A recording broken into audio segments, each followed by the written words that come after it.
Okay, we're on. Hey, it's 7 o'clock Sunday. We're back. Okay, don't get too carried away because I'm actually not sure that we are on. Now we're on. Now we're on. Okay. It's 7 o'clock on Sunday. We're going to be here each week for another 20 weeks, I think, after tonight.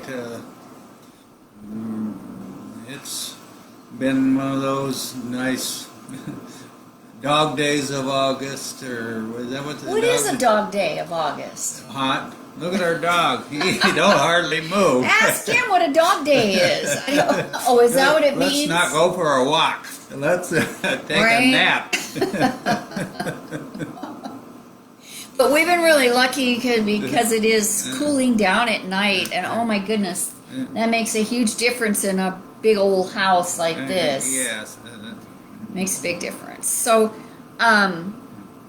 while we're waiting to see if we're going to have people joining us tonight, I forgot to tell you that because Sandy can't listen to church online, which I know because he can't hear it well enough, and it's just frustrating. I know I miss church in person as well, and miss all our friends, seeing them face to face. It's a blessing that we get to do this and see each other, at least on the internet, but it's not the same, and we miss it desperately. But I forgot to tell you, today, Dusty, our pastor, mentioned you and used you as a good example. If you've read our book, that just shows how much he's changed. Yeah. Because Sandy is very gifted and does a lot of work with his hands, woodworking and things. And our church is over 100 years old and has lots and lots of rooms and lots of stuff that needs help and fixing. And Sandy spends his extra time fixing. He calls himself the fix-it guy. Oh, I call them 2 days, but my days, being an old guy, are only 4 or 5 hours long, and that's enough. Because I spend 2 of the days a week at the neat old building. He loves that church building. Yeah, and it's pretty much empty, but I was blessed with a dad who was a fantastic craftsman and a teacher, and I learned a lot from him, and I get to use those skills and abilities that God gave me along with my daddy's teaching, and I fix stuff and I make stuff, and sometimes I just do janitor stuff, but it's I get to give back. And that's his thing. He's happy when he's doing that. Yeah. He really is. And when he gets on my nerves, I just say, go fix something. Yeah. And you seem to always have a list of things around here that needs fixed. I try. You know. You do that for me. Yes, I do. Thank you It's so my much, sacrifice, dear. Yeah. Okay, now we can get started. Okay, tonight we're going to be reading chapters 35 and 36 from our book, In Spite of Us, a love story about second chances.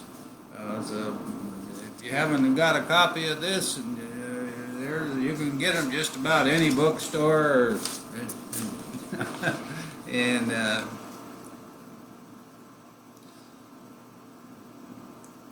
What happened? Where'd you go? well, I took away your papers. You took away my cheater notes because the wind was blowing them off. Okay. Okay, also I posted a link to the YouTube's channel that you can go to if you want to go back, start with chapter 1 and go through them or any of them that you've missed. We highly recommend that so that.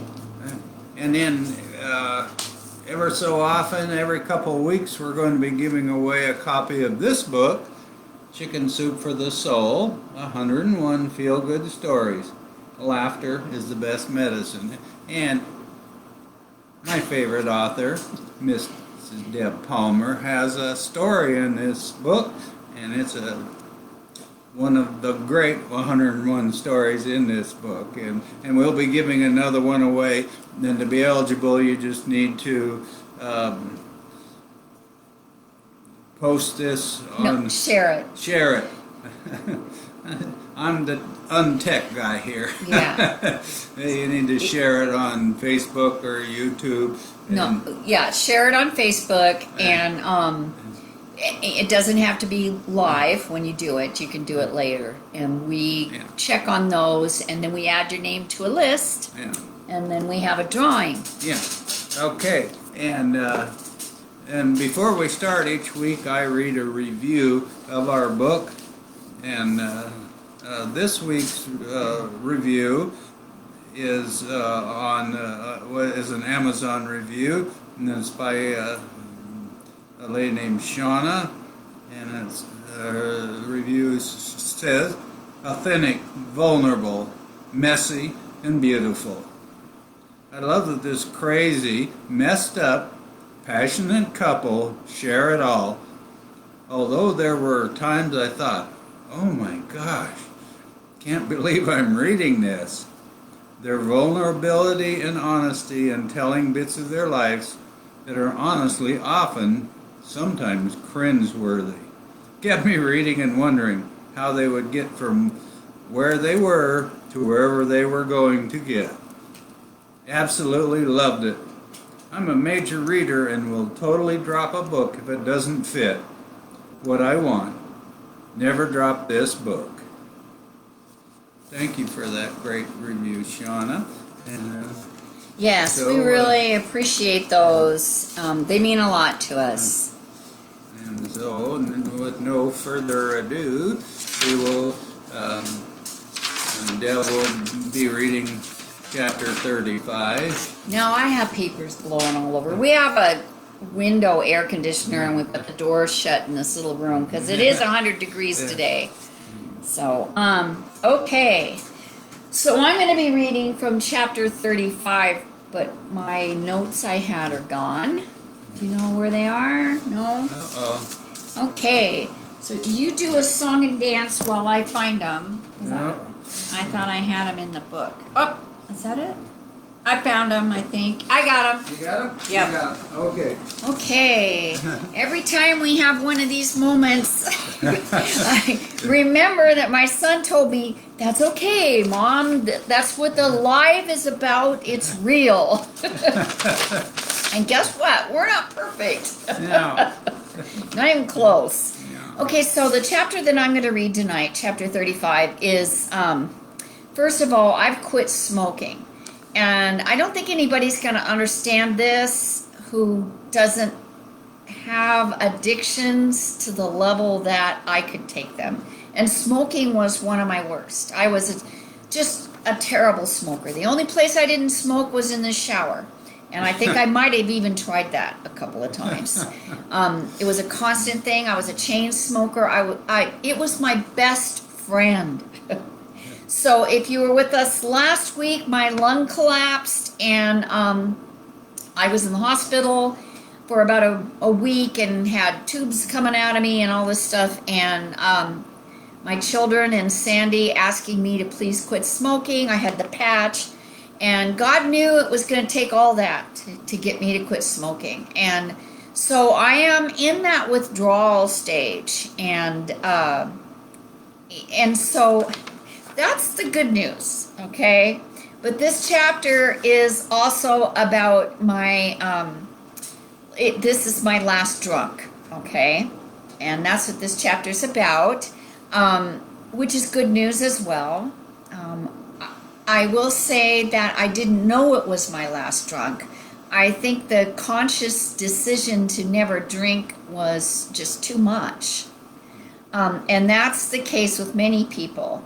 So I chose not to drink that day, and again the next day, and so on, one day at a time. And that's what works for a lot of people, because facing that, being able to say, I'm never going to drink again, is an extremely frightening thought to someone who believes that they need alcohol to survive. The bad news about this chapter is that reliving this again, I'm going to relive this again while I read it to you. It's a humiliating chapter, and it is brutally honest. I'm a strong believer that you should never forget where you came from. And this is how bad things were. Even though this was my last drunk, and I had not drank actually for quite a while before then. So I'm not saying that you should dwell on the past, but how can you live in gratitude if you forget how far God has brought you, right?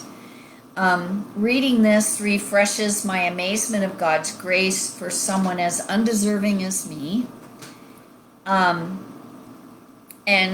if you remember the name of our book, In Spite of Us, well, that's the whole point. So here we go, chapter 35, Deb's Last Drunk. It's called Just Go to Your Room. The good news, I didn't smoke, not one puff. The bad news, I got wasted at a work conference. I woke this morning in that dreadful state of blood guilt. I don't know what I did, just that I did something bad, the extent of which to be learned soon. Joining my co-workers for breakfast, a little late, there are no good mornings, nods, or acknowledgments. All I know is that somewhere between the voice in my head warning not to order another drink and waking up this morning, I've been banished from the clan. The tables are pushed together family style. There's no chair, so I drag one over, squeezing in at an angle. Nauseous, I nibble on a sweet roll while staring at my boss's back. Forcing memories, I recall faces, angry, disgusted, appalled. The images hurt. My mind rises to my defense with musings of last night's laughter, dancing, and joking. But then scattered words and phrases start coming back. Settle down. Be quiet. You shouldn't have said that. I glance across the table, studying their vacant faces. I know Sandra, a co-worker I'd wanted to befriend, sees me and feels the intensity of my stare. I recall a sloppy, tearful scene from last night. Shame warms my face. What was I thinking? I knew she'd recently caught her husband cheating. I tried dismissing the memory as wrong. Why would I confess my adulterous past to her? I used her to purge my sins like a catharsis-style catcher's mitt. In drunk mode, I was certain she'd understand, that she could see me, an adulteress, as human, with hurts of my own. Now acutely sober, I know I wanted Sandra's forgiveness. Of course, she hates me. Acid drips into my stomach. I wonder if I should race to the restroom. My boss, Renee, looks my way, quickly looking down when I try to meet her eyes. I remember her voice from last night. It's too late for an apology. Leave her alone. Stop crying. Just go to your room. Sleep it off. Memory flashcards. Pieces to a puzzle you don't want to complete. Moments that felt right at the time. Things said you can't take back. Normally, my party remorse is self-inflicted shame and embarrassment. This time, an innocent person is injured by shrapnel from my big mouth. Although the details of the night are sketchy, the guilt is vivid. Could this be a blackout? If so, I've had them before. But like this time, I do remember a few things. It's not like I wake up in an unknown town, no inkling of why. I don't know how to fix this. I can tell Sandra doesn't want to hear from me. On the drive home, I play along with the invisible game, like a carpool ghost. What will I tell Sandy? He calls me a lightweight, chuckling at my beer and tomato juice. I like how I look in his eyes. That's who I want to be, not a big-mouthed barfly. After the still 2-hour ride home in the company van, I'm dropped at the curb in front of our house. I feel them exhale as I close the van door. Walking up our sidewalk, I notice that everything is beautiful. The grass, our front door, our porch. In contrast, I'm ugly, disheveled, and I stink. Vodka is odorless, so why do I reek of it? Opening the door, I regret choosing the silent breakfast over a shower. Hi, sweetie. How was your trip? I don't want to talk about it, okay? Oh, no, you didn't. No, I didn't smoke. I go to the bedroom, closing the door. Tubby scratches, wanting in. Every time I show people who I really am, they're disgusted. So am I. Pretending to be someone I'm not is exhausting. I don't want to do it anymore. I want to be done, vanish, surrender. I'm angry that writing the end is not an option because I can't call the game without hurting my children. They don't deserve this. How did such beauty, innocence, and pure joy come from me? They're the reason I've tried to be someone better than I'm designed to be. I'm out of options. I weep. Please, God, do something. Change me. I can't do it. I've tried. Please help me. I hear panting, meaning that Sandy is standing next to Tubby outside the door. I don't deserve the dog hanging at my door, let alone Sandy. I have to change, settle down, stop drinking, be the wife he deserves. Not drinking is good measure for the wife of a recovering alcoholic anyway. I'm not an alcoholic, but for him, I choose not to drink again. Sweetie, can Tubby and I come in? Okay, thank you, Deb. And now I'm going to read chapter 36 and a little bit about this chapter. I have a wonderful wife, Deb, that brings out the best in me. But she can also bring out the worst in me.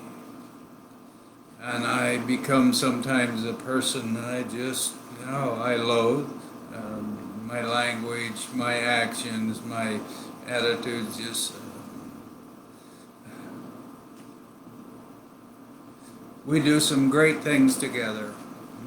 We always have, and we're still at it by the grace of God.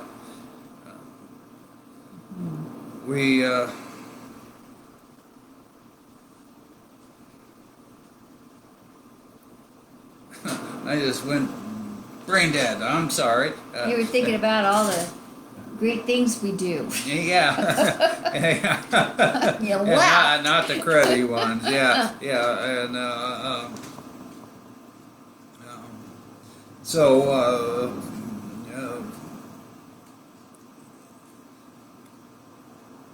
I'm going to go ahead and read chapter 36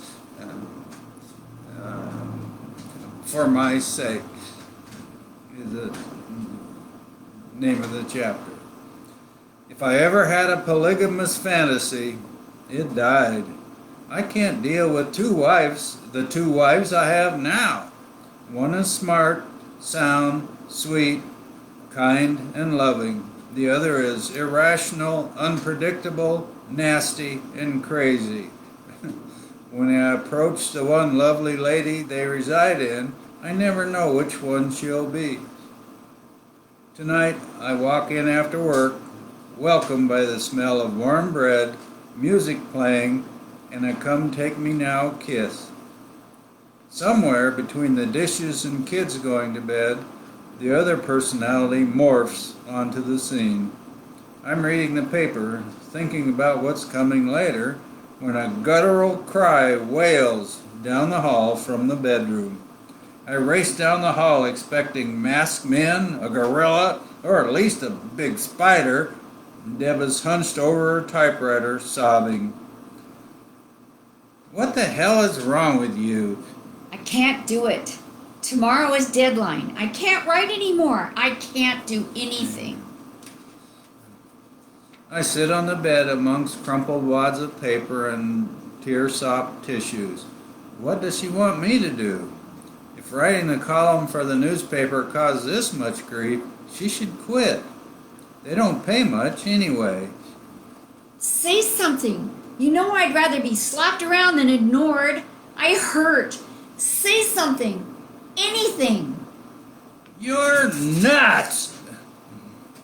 A moment of chilling silence. I'm hypnotized like a cobra victim. She lunges, grabs my shirt collar, pulls my face to her, hissing the order. Then you finish it. Deb curls into a fetal position on the bed while I read what she's written. As suspected, the column is great, needing only a closing sentence. It's the same problem, not being good enough, now heightened with a nicotine withdrawal. I make something up, place a period at the end, and declare it finished. I don't help because of her threats. Those are comical, considering her size and lackluster for violence. No, I wrote the sentence because I know her suffering is real, the pain no less excruciating than a hand squeezed in a vice. Later, she thanks me and we laugh at my first and last published sentence. Every day is an urgent task for her, striving to accomplish the one thing that will prove she is okay. Anything to erase her self-applied name tag reading, less than. If her obsession was food, she'd weigh 500 pounds. Enough is not in her vocabulary. I thought I could be enough. It's not enough that all the department heads revere her work. She won't be satisfied until co-workers like her. I don't know why it matters what they think, but it does. She returned home from the conference in Seattle, devastated. Whatever happened, it was bad. She wouldn't talk about it. Totally out of character. Trying, I learned one thing. She drank too much. In character, she does a 360 spin to never drinking again. It's the reason that bothers me. For my sake, she's not an alcoholic. I mean, come on. Based on what I've seen and what she's told me, she couldn't be. Alcoholics don't say no to alcohol nor dilute good beer with tomato juice. Drinking or not drinking isn't the problem. If she'd just listened to me, I love her more than enough. She's a great mom. Haley and Jay adore her. Professionally, she's respected for her hard work and creativity. Through everything, I know Deb believes in me. I want her to know the same. I can't find the right words or actions to show her I believe. Without God, I'd never survive the constant turmoil. At best, she has an idea of a God, a maybe, a possibility. It hurts to say this, but I think she believes God loves me and everyone else, but not her. I I don't think she's forgiven herself for committing adultery or for the divorce. I tell her no one is worthy, and then I tell her again. I'm not always patient, surrendering to what she seems to want, name-calling and treating her as less than. One morning, after an argument reached that place of no return, she breaks down. I hate who I am. I need something to shut the noise out. I don't fit this world. I never have. I'm not an alcoholic. I wish I was. I've read every story in that back of that big book, looking for one that's like me. There isn't one. I just want to be okay, to walk around living life like everyone else. I'm so tired. At first, she shoos away my suggestions of Al-Anon and ACOA. Nevertheless, thinking there's no other option, she succumbs, ever the skeptic. Working a 12-step program and making friends, her life got better, and so did mine. Not that we found the middle or visited normal. The choices remained hot or cold, alive or dead, hurricane or sunny skies. When it was good, it was amazing. When it was bad, it was unbearable. It may not be all her fault. I admit to taking advantage if she puts her guard down. When she's fighting me, I fight back. When she submits, I think she's weak, taking every advantage.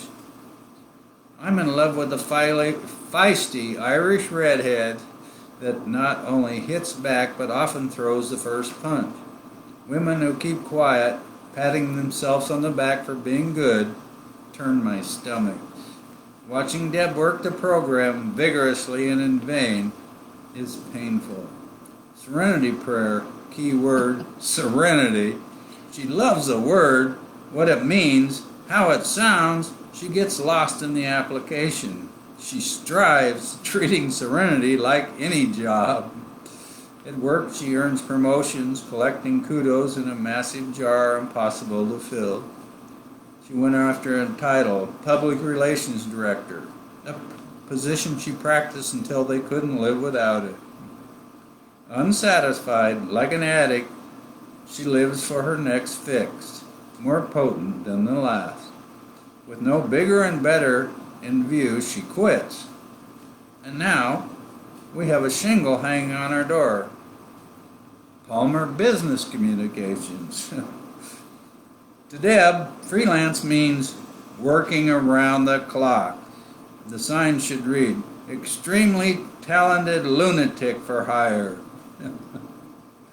Fueled by fear of failure alongside her constant enemy, not good enough, from day one, clients knock at our door, wanting press packages, newsletters, resumes.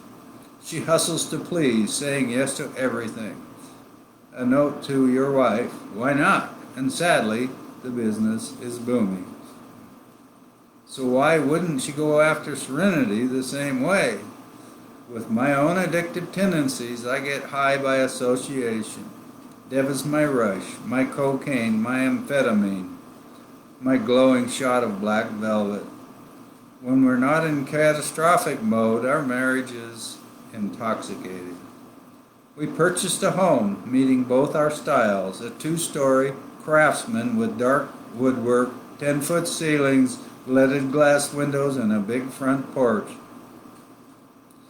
Unfortunately, we failed to assess the horrific remodeling by the former owner that needs to be demolished before a restoration can begin. The house has stripped the original chandeliers, doors, kitchen cupboards, and charm. All of these and more need to be made right, put back to the original dream. Now, in between striving to be a family, making a living, hunting antique treasures, and frequent fighting, we plan, scheme, and toil over our new home. We're committed to recreating the illusion, or possible delusion, envisioned the first day we walked through the door. I see the overwhelming structural jobs that need immediate assistance. The dirt floor in the basement, tattered shingled roof, and the fence that needs built.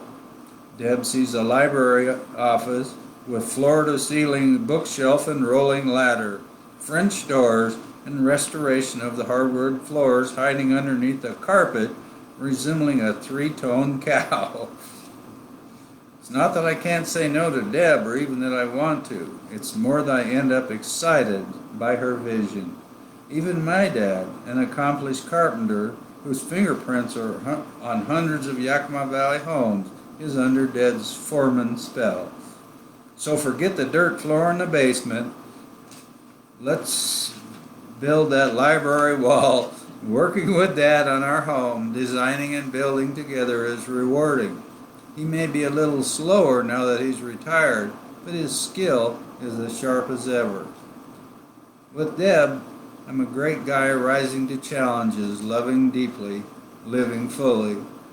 I'm also a jackass who calls her names, destroys furniture in fits of rage, and screams at toddlers no when winning the argument is all that matters. She makes me do things I would never have thought myself capable of, great and terrible. I know the stories of her dad choking her until she gasped with his demanded apology. That Daddy used his belt or fist to dole out what she deserved, whose angry bellow shriveled her spirit. Yet knowing these things, weighing over 200 pounds, I use my size to bully her. I think she'll cower to my subliminal threats. To the contrary, pressed against the wall, cornered, she responds like a chihuahua taking on a grizzly bear. I open my mouth, shocked at the words that charge out. I'm not going to hit you, but you deserve it. Later, I want to puke. In my defense, she uses words too to shut me down.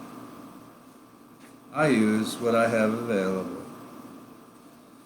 Ugh. Yeah. Okay. Yeah. Okay. Well, that's the end of our reading for tonight.